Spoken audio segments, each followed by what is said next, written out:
So the exhibition in this room is an exhibition of the In Public group of photographers. In Public is an organisation that I founded in January 2000. Last year we celebrated our 10th anniversary.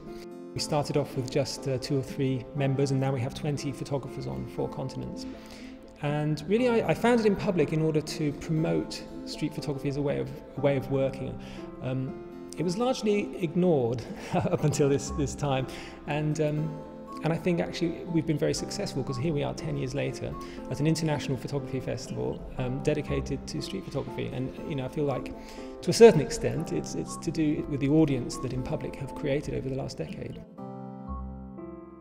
Well, at the beginning I invited all the photographers. So if I saw something in somebody's work, I invited them to show a portfolio on the website, and it just grew like that. But when we got to about 5 or 6 members, I realised I had to start doing it more democratically, and we now invite people, or we have a lot of submissions. We get a lot of people now applying to be members of In Public, and we vote on it. The 20 members have a vote, and if they get a majority, then they're in.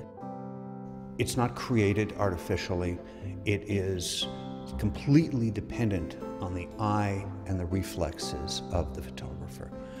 And you have to have a certain sensitivity, you have to be ready, and you have to be open to anything. And most of the time, you come home with nothing. But when you get something, it's really worth it. These were all shot with probably an M6 with a 35mm lens, which is just a viewfinder, rangefinder camera. It's quiet, it doesn't have a mirror that goes up and down.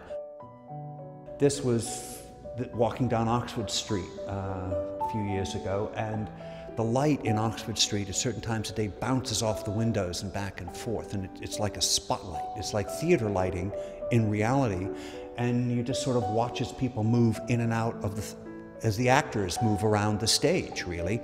And this little boy on his father's shoulder was making his little sunglasses up against the light, and it was just a great moment. France is an unusual country for street photographers to work in, because they have a privacy law there, which means you can photograph people in a public place, but you're not able to publish those photographs without their permission. And for me this was a problem. I think that what happens in a public place, in a democracy, should be a matter of public record. And so I've done this project to emphasise that. I will produce a book from the project, which I'll publish everywhere except in France. So you'll be able to buy the book in Dover, but not in Calais. It is so rare for street photography to be getting this much attention, because it had fallen out of fashion, because it's not filled with overarching concepts and then pictures taken to fill the concept. But it doesn't mean that there isn't a tremendous amount of thought and inner philosophy that goes along with it. As you go around the room and all the other exhibitions, you'll see so many different types of photographs. It's not just cute, clever pictures, humor, although that is here too, and those are just as hard to do.